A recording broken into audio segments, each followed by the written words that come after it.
we're a group, LA for Choice, and we go to clinics where there are protesters. I don't know if you guys have heard, there are protesters. And we walk women into the clinics who have appointments, we walk them out past the protesters, and it's just to be nice and to just be like, hey, don't worry about those guys.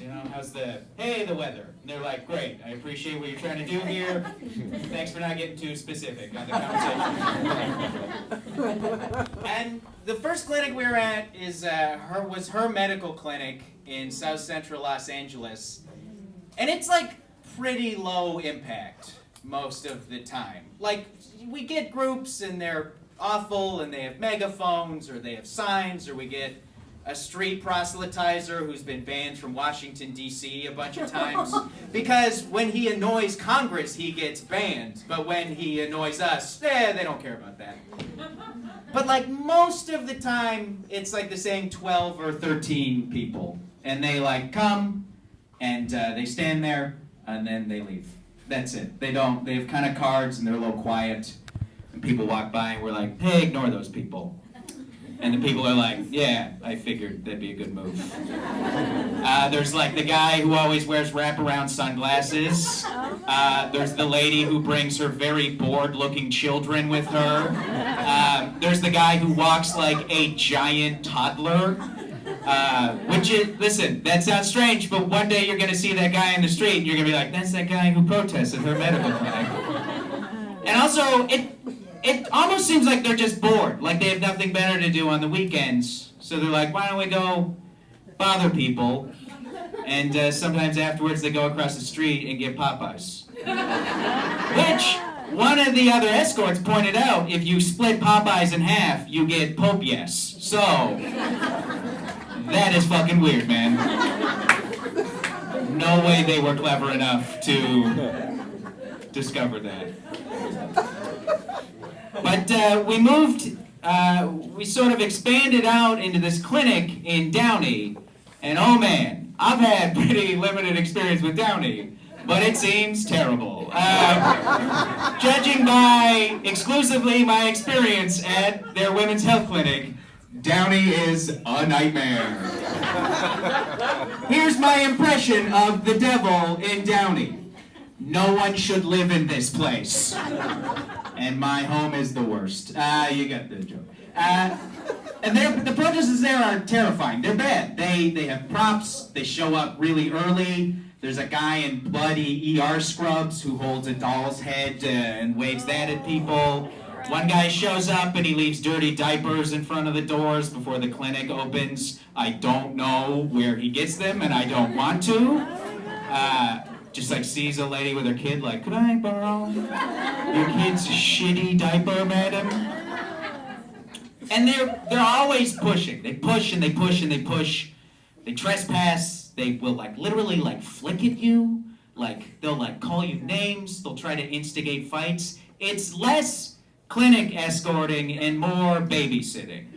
If your baby were adults and you hated your baby. That's what the babysitting is like. If you wanted Congress to enact a law that forbid your baby from coming anywhere near you, that's the kind of babysitting. And I just had, and her in South Central, there were times where it kind of felt like, how helpful is this? Like, are we, because that clinic was in like a strip mall with a private parking lot in front of it, so the protesters weren't even in front of it. They were out on the sidewalk, and also in the strip mall was like a T-Mobile and like a breakfast place and an H&R Block. So they'd be staying there, and people would walk by and they'd be like, hey, abortion is murder. And people would be like, I'm just going to get pancakes, man. Great, thanks. Cool card you just handed us. But her is it's bad, and I probably the last time I was there, I had like an incident, and it was terrible. I got assaulted by one of the protesters, and it was not in terms of assault, was not that bad. It was like he'd given somebody one of his gross pamphlets. And I was like, do you want me to throw that out for you? And they were like, oh, yes, I do. So I took it, and then I was kind of standing there, and I looked up, and suddenly there is this dude. And he's kind of a big guy, and he always wears a t-shirt to the clinic that says, "Are you saved, bro?" on it. In case you need to know everything about this person in one sentence. Somebody saved that dude from his own closet. And he's there, and he reaches to grab it, but thankfully for me, I loathe sharing, so my instinct is immediately to pull away from him. And then he kind of grabs me and like shoves me, and then he realizes he's gone too far, and he like laughs. Like, ah, just joking. That fun bit I do, where I terrify the shit out of you, and then I laugh like that didn't happen. I'm like, oh yeah, classic goof we do, you and me. And then we made the mistake of calling the police. And I say the mistake because generally with our interactions with the police at the clinics, best case scenario, they don't make it worse. That's usually the best we can hope for. Because sometimes they come and they see the protesters are breaking the law and they don't do anything, and then the protesters are like, well, how much further can I push this? So one time they come because we called them because the protesters were trespassing, and the officer was like, oh, well, there's no trespassing sign, so we can't stop them from trespassing. I am very much not a lawyer. But I do not recall that being how the law works, where you must preemptively notify people, these are the following laws I want you to follow around me. Where the cops will come and be like, well, you weren't wearing your "Don't Rob Me" shirt, so he gets to keep your wallet, you stupid piece of shit.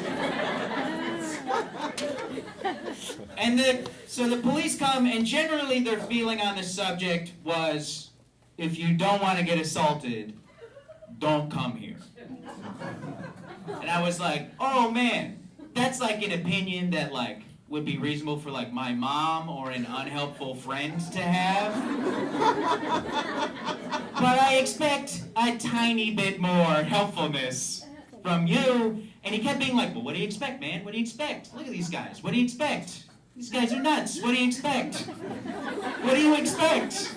I'm like, I expected something wildly different from this conversation. And finally he's like, listen, man, let me put it like this. If I come up to you and I say, see that roadhouse down there? On Sunday at 2, I'm going to beat you up at that roadhouse. Would you go to the roadhouse?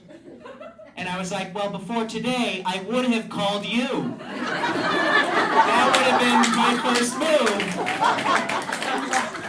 But now I know a better option is to just burn my house down with me inside of it.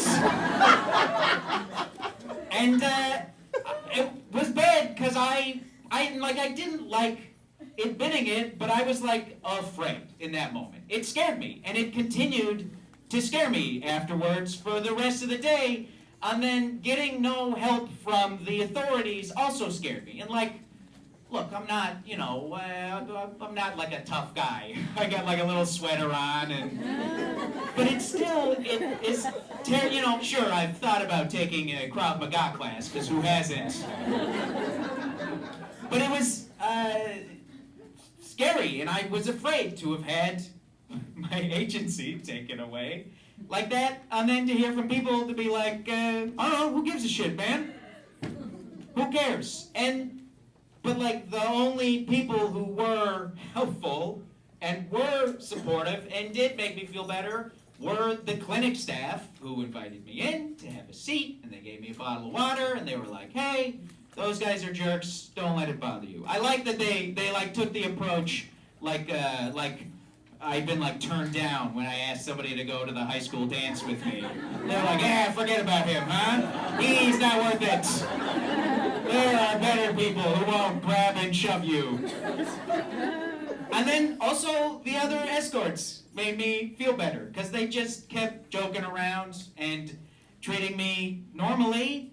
And I was like, oh, what a great microcosm I have had here, where I'm at an abortion clinic and someone took away my feelings of control over my own body, and then the only people who were helpful about it were the clinic employees and the volunteers.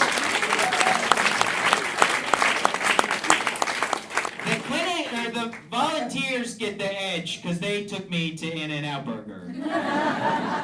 For sure, that should be like a part of like healthcare. Yeah, you go in, you get the abortion, we take you to In-N-Out Burger. You get it protein style if you want, you fucking weirdo. I had a better place to end the story like 4 sentences ago, so shout out there. Thanks a lot, guys.